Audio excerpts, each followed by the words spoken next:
Salam saudara, kembali lagi dalam program Creating Understanding. Saya senantiasa berdoa bahwa saudara semuanya yang menonton channel ini senantiasa berada di dalam perlindungan dan pemeliharaan Tuhan, terlebih dalam situasi wabah virus corona saat ini. Adapun yang menjadi topik pembahasan kita hari ini adalah tentang keselamatan ada di dalam nama Yahweh atau di dalam nama Yesus Kristus. Salah satu argumentasi yang diajukan oleh kelompok Yahweisme berkata bahwa nama Yahweh di dalam Alkitab tidaklah boleh diterjemahkan. Hal ini didasarkan pada sebuah keyakinan bahwa hanyalah di dalam nama Yahweh tersebut ada keselamatan atau seseorang hanya bisa diselamatkan melalui nama Yahweh tersebut. Hal ini didasarkan pada ayat-ayat Alkitab seperti di dalam Yoel pasal 2 ayat ke-32, Yesaya 43 ayat 10 sampai yang ke-12. Konsep keselamatan yang ditawarkan oleh kelompok Yahweisme ini menimbulkan dua kesan yang sangat menonjol. Kesan pertama adalah kesan bahwa konsep keselamatan di dalam perjanjian lama, yakni iman kepada nama Yahweh, itu berkontradiksi ataupun bertentangan dengan konsep keselamatan di dalam perjanjian baru, yakni iman kepada nama Yesus. Maka jika kedua konsep ini berkontradiksi ataupun bertentangan, maka salah satu dari kedua ini harus ada yang benar dan ada yang salah, ataupun kedua-duanya salah. Kesan kedua yang sangat menonjol dari konsep keselamatan yang ditawarkan oleh kelompok Yahweisme ini adalah seolah-olah isi atau pesan Alkitab itu tidak konsisten. Ketidakkonsistenan yang saya maksud adalah berubah-ubahnya konsep keselamatan yang ditawarkan oleh Alkitab itu sendiri. Jika dalam perjanjian lama Alkitab itu menawarkan iman kepada nama Yahweh, sedangkan dalam perjanjian baru Alkitab menawarkan iman kepada nama Yesus Kristus. Ketidakkonsistenan ini membuat banyak orang akhirnya ragu-ragu dan mulai tidak mempercayai Alkitab itu sendiri. Kedua kesan yang ditimbulkan oleh konsep keselamatan yang ditawarkan oleh Yahweisme ini sering sekali membuat umat Tuhan bingung mana yang benar. Apakah iman kepada nama Yahweh atau iman kepada nama Yesus Kristus? Bahkan saya melihat di Facebook, di grup-grup tertentu, isu ini begitu menarik dan begitu seksi untuk diperdebatkan oleh oknum-oknum tertentu.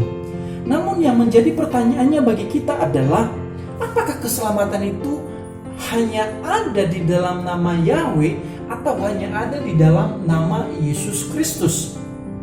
Sebenarnya untuk menjawab isu ini tidaklah begitu sulit. Yang kita butuhkan adalah ketenangan dan tidak perlu kaget dengan isu-isu seperti ini.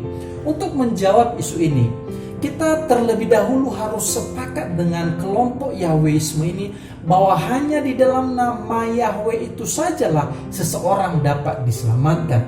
Namun bagi kita sebagai orang percaya ataupun umat Kristiani, Yahweh itu sendiri telah menyatakan dirinya di dalam pribadi Yesus Kristus. Bagaimana kita tahu bahwa Yahweh itu telah menyatakan dirinya di dalam pribadi Yesus Kristus?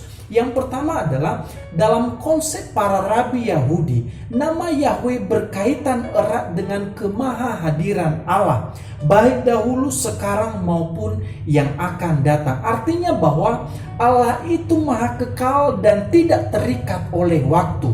Makna nama Yahweh tersebut selaras dengan nama yang disematkan kepada pribadi Yesus Kristus oleh Rasul Yohanes dalam Wahyu pasal 1 ayat yang ke-8 yang berbunyi, "Aku adalah Alfa dan Omega, yang ada, yang sudah ada, dan yang akan datang." Yang mana kata "aku" dalam Wahyu pasal 1 ayat 8 tersebut merujuk kepada pribadi Yesus Kristus. Yang kedua, frasa "aku" adalah "aku" dalam Keluaran pasal 3 ayat 14 yang merujuk kepada Yahweh diterjemahkan ke dalam Septuaginta atau ke dalam bahasa Yunani dengan istilah ego eimi, di mana istilah ego ini Yesus sendiri pakai untuk dirinya sendiri. Nanti kita bisa lihat di dalam Yohanes pasal 6 ayat 35, 8 ayat 12, 10 ayat 9, 11 ayat 25, 14 ayat 6, dan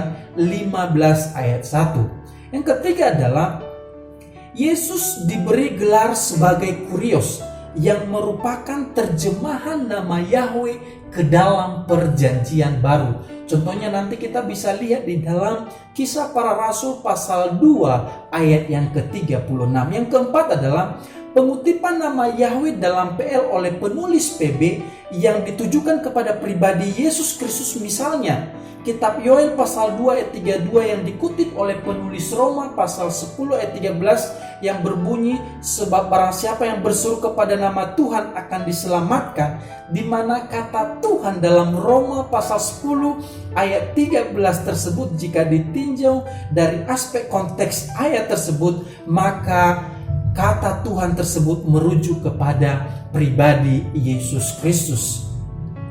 Argumentasi yang kedua yang saya mau berikan adalah bahwa untuk memahami arti nama di dalam Yoel pasal 2 ayat ke-32 dan Yesaya 43 ayat 10 sampai 12 harus dipahami dalam konsep orang Yahudi, di mana dalam bahasa dan budaya Yahudi nama atau Shem memiliki 3 makna. Yang pertama, nama identik dengan pribadi itu sendiri. Misalnya nanti kita bisa melihat di dalam Imamat pasal 24 ayat yang ke-11, di mana menghujat nama Tuhan sama halnya menghujat pribadi Tuhan itu sendiri.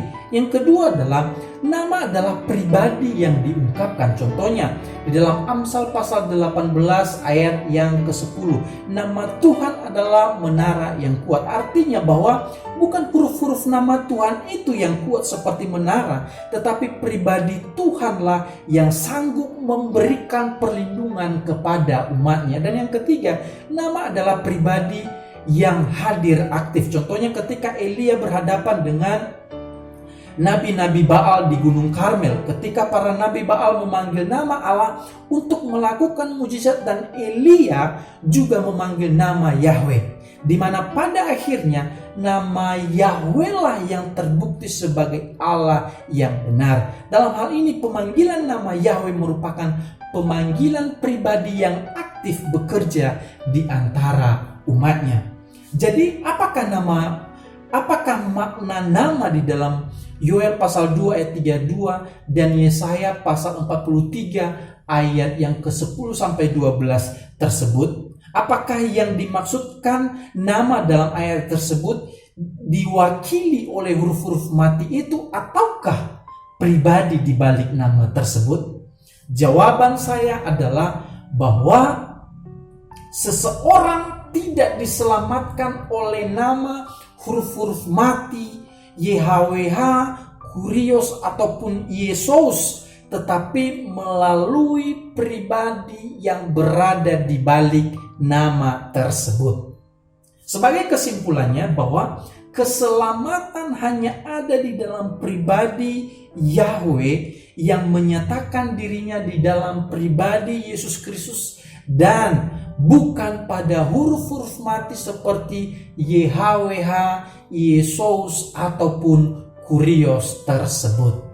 Itu sebabnya saudara, mari kita jangan terlalu kaget terhadap isu-isu yang seperti ini. Yang perlu kita lakukan adalah kita teliti Alkitab kita baca buku-buku referensi sehingga kita bisa diberi pengertian yang benar, sehingga kita juga bisa menjawab isu-isu seperti ini ketika diperhadapkan kepada kita. Sampai ketemu dalam episode berikutnya. Tuhan Yesus memberkati. Menutup mata, ku tetap setia menanti janjimu sampai ku dapatkan mahkota kehidupanku. Ku tetap setia